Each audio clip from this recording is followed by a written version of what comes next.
Hello दोस्तों, आप सभी का स्वागत है आपके अपने यूट्यूब चैनल नॉलेजपुर में। आज के वीडियो में हम फिर से पढ़ने वाले हैं पॉलिटिकल साइंस।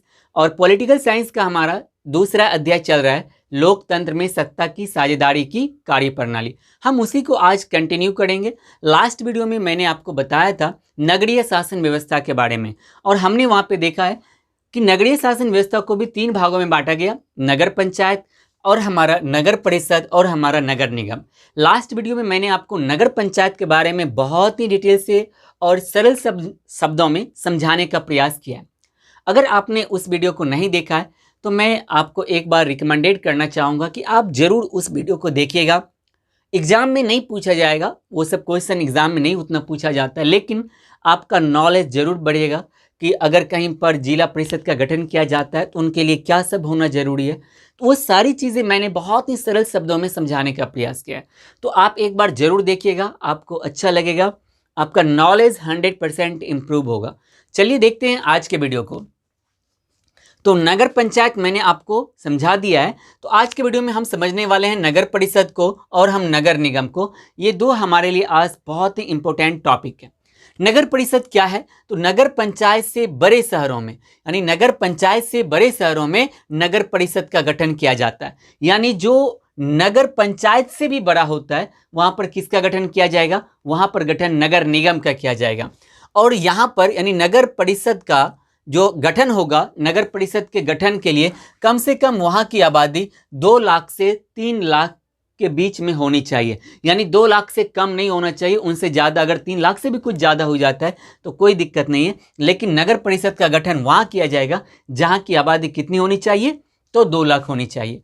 इनके बाद नगर पंचायत का गठन वहाँ किया जाता है जहाँ की 3/4 भाग अपनी आजीविका के लिए कृषि पर निर्भर ना हो। ये चीज़ मैंने आपको, जो हम नगर पंचायत पढ़े थे तो वहाँ पर भी मैंने बताया था, नगर पंचायत का भी वही रिक्वायरमेंट है कि अगर उस एरिया के लोग, उस क्षेत्र के लोग, अगर वहाँ की कुल आबादी का जो वयस्क है, जो युवा है, अगर वह उनके 3/4 यानी 4 में से 3 युवा अगर कृषि कार्य को छोड़कर और कोई कार्य कर रहा है तो फिर वहाँ पर किसका गठन किया जाएगा? नगर परिषद का गठन किया जाएगा। शहरों का जनसंख्या घनत्व जो है वहाँ पर प्रति वर्ग किलोमीटर कम से कम कितना होना चाहिए? 400 व्यक्ति होना चाहिए। इस चीज़ को भी ध्यान में रखना है आपको। उनके बाद ये 3 चीज़ें क्या समझ में आए? नगर परिषद का गठन कहाँ किया जाएगा? जो क्षेत्र नगर पंचायत से भी बड़ा होगा वहाँ पर नगर परिषद का गठन किया जाएगा। वहाँ की आबादी कम से कम 2 से 3 लाख के बीच होनी चाहिए। कम से कम 2 लाख, एक्सेस 3 लाख से भी ज़्यादा हो जाए कोई दिक्कत नहीं है। उनके बाद नगर पंचायत का गठन वहाँ किया जाएगा जहाँ की कुल आबादी का 3/4 भाग जो युवा है वह कृषि कार्य पर निर्भर ना हो अपनी आजीविका के लिए। उनके बाद वहाँ के शहरों का जनसंख्या घनत्व भी कितना होना चाहिए? प्रति वर्ग किलोमीटर कम से कम 400 होना चाहिए। ये एक क्राइटेरिया है। अगर इतना कम से कम कहीं पर भी फुलफिल हो रहा है तो वहाँ पर आपको नगर परिषद का गठन किया जा सकता है। लेकिन यहाँ पर भी आता है कि नगर परिषद को भी, इनके भी कुछ भाग हैं, इनको भी 4 मूल भागों में बांटा गया है। जैसे इसका हो गया पहला नगर पार्षद, समितियाँ, अध्यक्ष एवं उपाध्यक्ष और हमारा कार्यपालिका का पदाधिकारी। इनको भी हम छोटा छोटा इनके बारे में जानने का प्रयास करते हैं। नगर पार्षद क्या है? तो नगर परिषद का एक प्रमुख अभिकरण नगर पार्षद होता है। यानी नगर परिषद का जो होगा एक प्रमुख अभिकरण क्या कहलाएगा? नगर पार्षद कहलाएगा। और इसके सदस्य या पार्षद, यानी इसके सदस्य पार्षद या कमिश्नर कहलाते हैं। यानी जो नगर पार्षद का सदस्य होगा वो क्या कहलाएगा? तो आप क्या कहलाओगे, आप क्या बोलोगे? वो कहलाएगा पार्षद या फिर कमिश्नर कहलाएगा। किसके सदस्य? नगर पार्षद के। ठीक है। इसमें जो सदस्य होगा ना नगर पार्षद में, कम से कम 10 और अधिक से अधिक कितनी होती है? 40 होती है। कम से कम 10 तो होना ही चाहिए नगर पार्षद में सदस्यों की संख्या, और अधिकतम 40 होनी चाहिए। इसके 80% सदस्य निर्वाचित होते हैं। यानी नगर पार्षद के 80% सदस्य क्या होते हैं? निर्वाचित होते हैं। और शेष 20% सदस्य प्रोन्नत होते हैं, मतलब उनको चुना जाता है उनके बीच में से। और याद रखना है कि पार्षदों का भी कार्यकाल कितने वर्षों का होता है? 5 वर्षों का होता है। पार्षदों का भी कार्यकाल कितने वर्षों का होता है? 5 वर्षों का होता है। इस चीज़ को आपको ध्यान में रखना है। उनके बाद नगर परिषद की बैठक महीने में एक बार तो होती ही होती है। नगर परिषद की बैठक महीने में एक बार होती ही है और नगर पार्षद अपने में से एक को अध्यक्ष एवं उपाध्यक्ष चुनते हैं। नगर परिषद अपने में से एक को अध्यक्ष एवं एक को क्या चुनते हैं? उपाध्यक्ष चुनते हैं। ये हमारा नगर पार्षद क्लियर हो गया। उसके बाद है हमारा समितियां। समितियां क्या है? तो नगर परिषद के कार्यों को सुचारू रूप से संचालन के लिए नगर परिषद की कई समितियां होती है। यानी एक समितियां नहीं होती है, हमारा जो नगर परिषद है वो सुचारू रूप से अच्छे तरीके से काम कर सके, इनके लिए उनकी कई सारी समितियां बनाई जाती है। जैसे शिक्षा समिति अलग हो गया, जन स्वास्थ्य समिति हो गया, हमारा वित्त समिति हो गया। इस प्रकार की और सारी समितियां बनाई जाती है ताकि नगर पार्षद एकदम अच्छे तरीके से कार्य उन क्षेत्रों में कर सके। उनके बाद याद रखना है कि इन समितियों में 3 से 6 सदस्य होते हैं। इन समितियों में कितने सदस्य होते हैं? 3 से 6 सदस्य होते हैं। इन समितियों के अलग अलग विषयों के लिए होती है। यानी जितना भी समिति बनाया जाता है सभी समितियों का अलग अलग कार्य होता है। अगर कोई शिक्षा समिति का है तो उन्हें सिर्फ शिक्षा वाले क्षेत्र में देखना है। अगर कोई स्वास्थ्य समिति है तो सिर्फ उन्हें उनको फॉलो करना है, उन पर क्या सब और कार्य बदलाव किए जा सकते हैं उनके बारे में वो कार्य करेंगे। यही चीज़ दिया है। इन समितियों में कितने सदस्य होंगे? 3 से 6 सदस्य होंगे और इन समितियों का अलग अलग विषयों के लिए इनके अलग अलग कार्य होते हैं। ठीक है, जैसे मैंने आपको बता दिया। उनके बाद हमारा तीसरा था, इसमें क्या? इस तीसरा था अध्यक्ष एवं उपाध्यक्ष। ये क्या होता है? तो बिहार के प्रत्येक नगर परिषद में एक मुख्य अध्यक्ष, जिनको क्या बोलते हैं? पार्षद। मुख्य अध्यक्ष को क्या बोला जाता है? तो पार्षद बोला जाता है। एवं एक उपाध्यक्ष होता है जिनको क्या बोला जाता है? उप पार्षद बोला जाता है। इस चीज को आपको ध्यान में रखना है।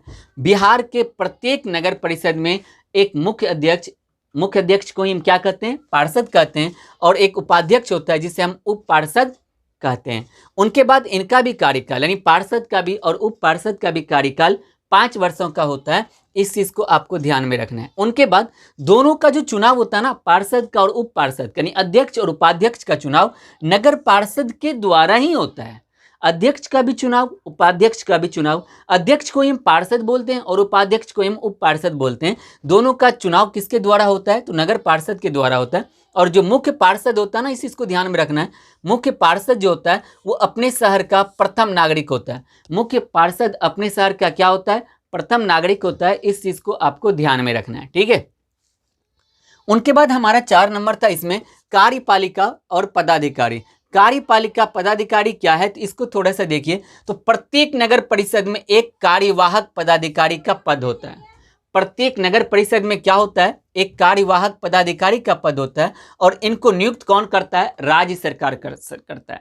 यानी ये जो हमारा कार्यपालिका पदाधिकारी है, इनकी नियुक्ति कौन करेगा? तो इनकी नियुक्ति राज्य सरकार करेगा। इस चीज को आपको ध्यान में रखना है। उनके बाद नगर परिषद प्रशासन को, यानी जो नगर परिषद प्रशासन है, प्रशासन को चलाने वाला यह प्रधान अधिकारी होता है। कौन?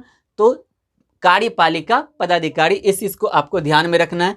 और इनके भी जो है ना, नगर परिषद में अन्य पदाधिकारी भी होते हैं। नगर परिषद में ऐसा नहीं कि और पदाधिकारी नहीं होता है, और पदाधिकारी भी होता है। जैसे स्वास्थ्य पदाधिकारी हो गया, शिक्षा निरीक्षक हो गया, टैक्स पदाधिकारी हो गया। इस प्रकार के और सारे भी इनके अध्यक्ष होते हैं। इस चीज को आपको ध्यान में रखना है। अब ये तो आपको समझ में आ गया नगर पार्षद के। हमने नगर परिषद में क्या देखा? तो इनके नगर परिषद में हमें ये जानने को मिला कि इनकी 4 इनके अंग हैं या भाग हैं। हम नगर पार्षद, समितियां, अध्यक्ष एवं उपाध्यक्ष, कार्यपालिका पदाधिकारी।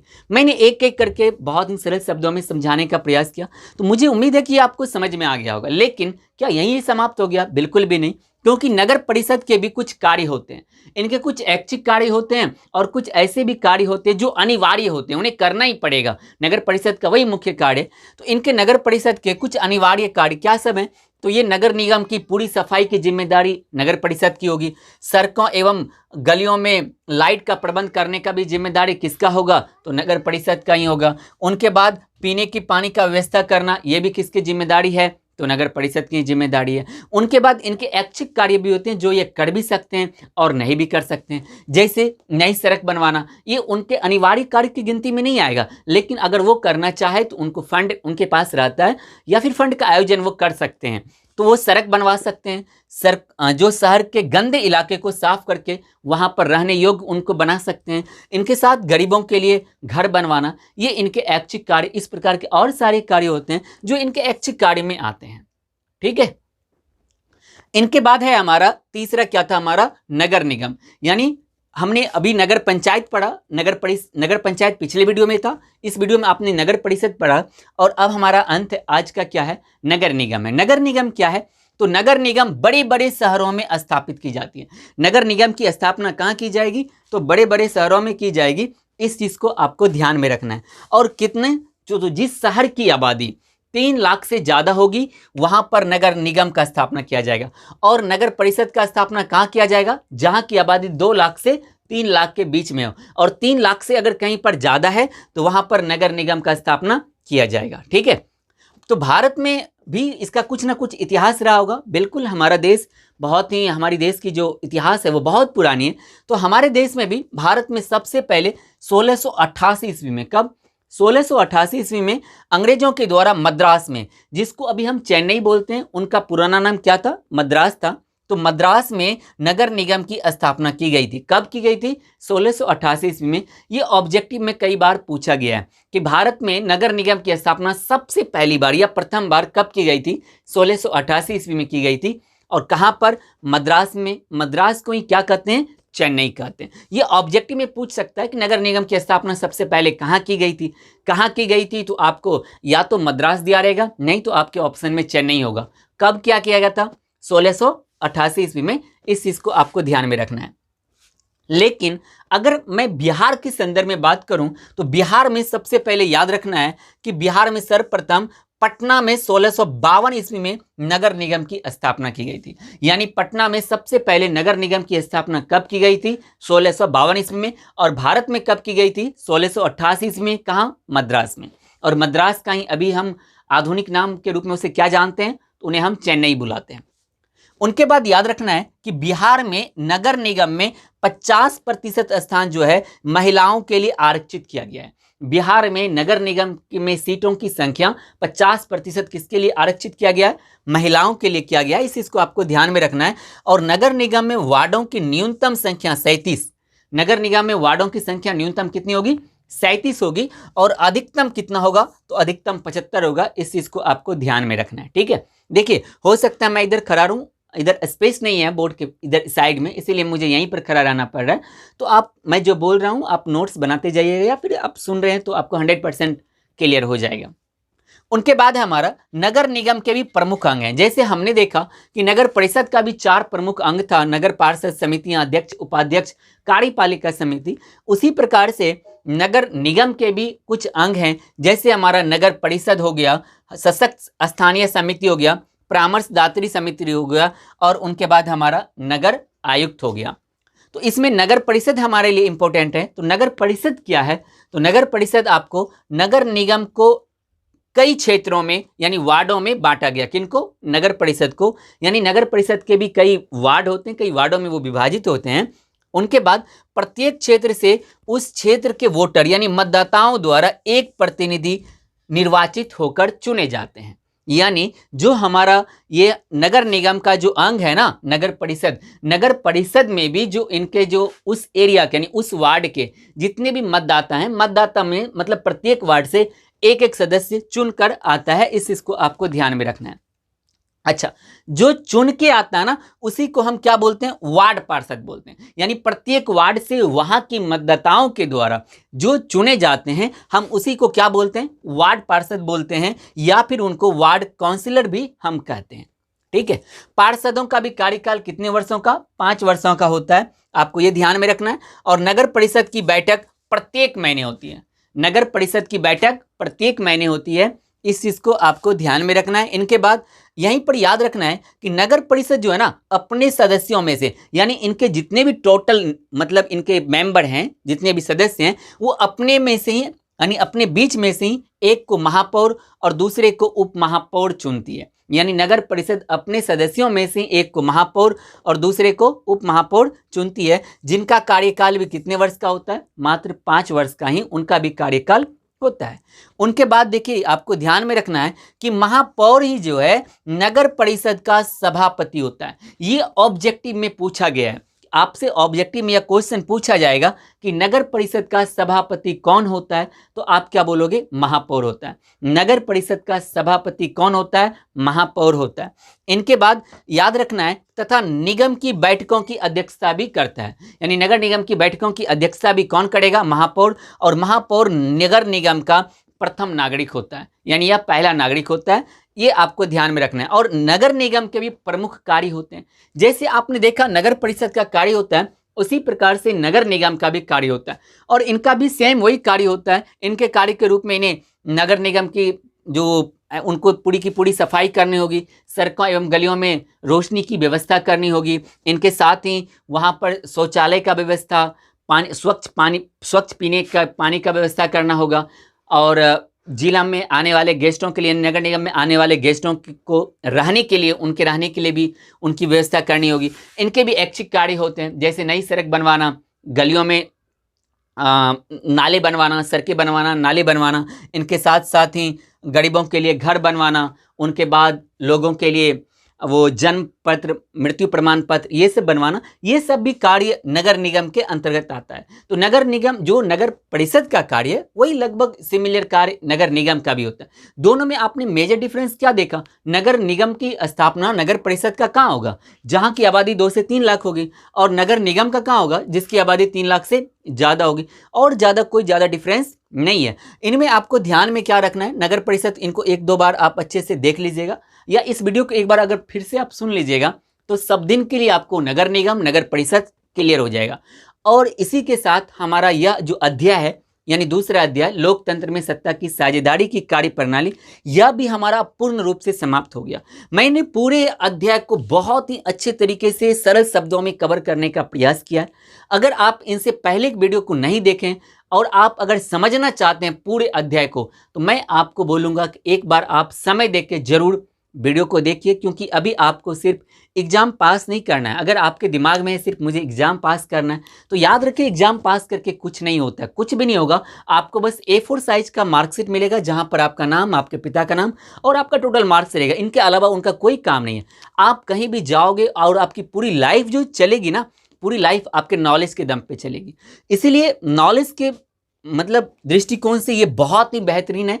और एग्जाम के पॉइंट ऑफ व्यू से देखा जाए तो मुझे नहीं लगता कि ये सब कभी प्रश्न पूछा जाएगा कि नगर निगम या नगर पंचायत से आप क्या समझते हैं, नगर परिषद से क्या समझते हैं। तो इसलिए आप नॉलेज पर्पज से पढ़िए, 100% आपको फ़ायदा होगा। इनसे 2-3 ऑब्जेक्टिव बनेगा। पहला ऑब्जेक्टिव ये भी मैंने आपको बताया था कि सबसे पहले मद्रास में हमारा किसका स्थापना किया गया? नगर निगम का। कब किया गया? 1688 ईस्वी में। नगर निगम का पहले स्थापना कहाँ हुई? तो मद्रास में। मद्रास का ही अभी नया नाम चेन्नई है। अगर बिहार में पूछ लिया जाए तो बिहार में कब किया गया? 1952 ईस्वी में किया गया। कहाँ पर? पटना में। तो आप अगर चाहें तो इसका पूरा का एक बार आप स्क्रीनशॉट ले लीजिए अच्छे तरीके से। मैं उम्मीद करता हूं कि आपने इसका स्क्रीनशॉट ले लिया होगा। इनके बाद अगर आप चाहते हैं कि मुझे इनका PDF ही चाहिए, तो आपको पता है कि PDF आपको कहाँ मिलेगा। तो इस वीडियो के डिस्क्रिप्शन में एक टेलीग्राम चैनल नाम का, नॉलेजपुर नाम से एक हमारा टेलीग्राम चैनल भी है, या फिर इस वीडियो के डिस्क्रिप्शन में एक लिंक है, उस लिंक को क्लिक कीजिए। आप हमारे चैनल टेलीग्राम पर नॉलेजपुर पर पहुंच जाएंगे।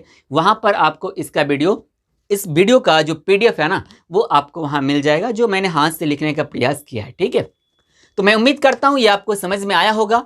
अब हमारा दूसरा अध्याय भी समाप्त हो गया। इनके बाद हमारे इसमें 3 या 4 और अध्याय बचे हुए हैं। मैं अब प्रयास करूंगा कि आपको साथ ही के साथ इंपॉर्टेंट क्वेश्चन आंसर भी कराते जाऊं, समझाते जाऊं। तो मैं इसका अगर शुरुआत करूंगा तो पहले अध्याय से ही करूंगा। बाकी अब मैं और देखता हूं और कौन सा सब्जेक्ट बचा हुआ है जहां पर आपको अभी पढ़ाना जरूरी है, फिर जो हमारा ज़्यादा बचा हुआ है मैं वो आपको कवर करवा दूंगा। लेकिन मैं साथ ही साथ अब आपको इंपॉर्टेंट क्वेश्चन भी करवाऊंगा। लॉन्ग क्वेश्चन, शॉर्ट क्वेश्चन मैं यहाँ पे लिखूंगा और मैं उनको भरवली आपको समझाने का प्रयास करूंगा अच्छे तरीके से। और आप अगर ध्यान से सुनेंगे भी तो 100% आपको समझ में आएगा। ठीक है, तो आज के वीडियो में बस इतना ही। हम मिलेंगे अगले वीडियो में, तब तक के लिए जय हिंद, जय भारत। लेकिन मैं फिर से आपसे एक रिक्वेस्ट करूंगा जाने से पहले कि आप इस वीडियो के लिंक को, अगर आपको ये वीडियो अच्छा लगता है तो अपने दोस्तों के साथ शेयर जरूर कीजिएगा। आप जो भी सोशल नेटवर्क यूज करते हैं, व्हाट्सएप, फेसबुक, इंस्टा, जो भी शेयर करते हैं वहाँ पर यूज करते हैं आप, वहाँ पर इनको शेयर जरूर कीजिएगा। इनसे जिन लोगों को जानकारी नहीं है उनको थोड़ा सा फायदा मिल जाएगा। ठीक है, तो हम मिलेंगे अगले वीडियो में। जय हिंद, जय भारत।